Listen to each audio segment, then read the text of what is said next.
আমাদের আন্দোলনরত যে 11টি দল আমরা পর্যায়ক্রমে হয়েছিলাম, এটা মোটামুটি একটু দীর্ঘ ইতিহাস।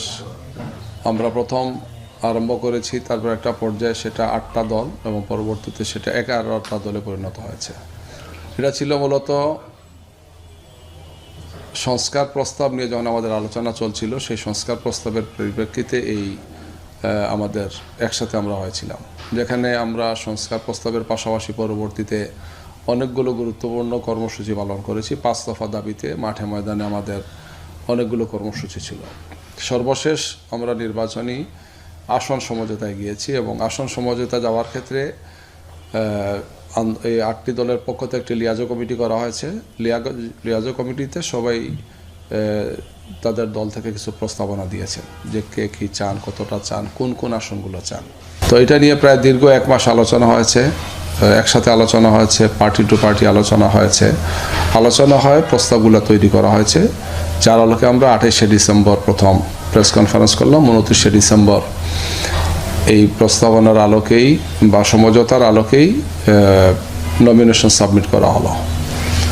তো তখনও কিছু বিষয় বাকি ছিল, এই জন্য তখন সিদ্ধান্ত হয়েছিল যে আমরা পর্যায়ক্রমে পরবর্তী যে কয়েকটা দিন সামনে আছে আমরা এই সমস্ত বিষয়গুলোকে ফাইনাল করব।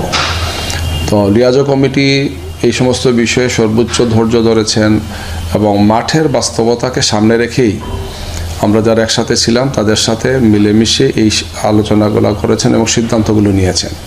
নিতে গিয়ে বিভিন্ন বিষয়গুলোকে সামনে এনেছেন, দলের অবস্থান, সংশ্লিষ্ট আসনে তাদের শক্তি সামর্থ্যের বিষয়, যিনি প্রার্থী তার পরিচিতি, তার অবস্থাটা কী, বা প্রতিদ্বন্দ্বী অন্যান্য দলের অবস্থাটা কি, এই সবগুলো বিষয়কে বিবেচনায় নেওয়া হয়েছে এবং বিভিন্ন জরিপগুলোকে সামনে আনা হয়েছে।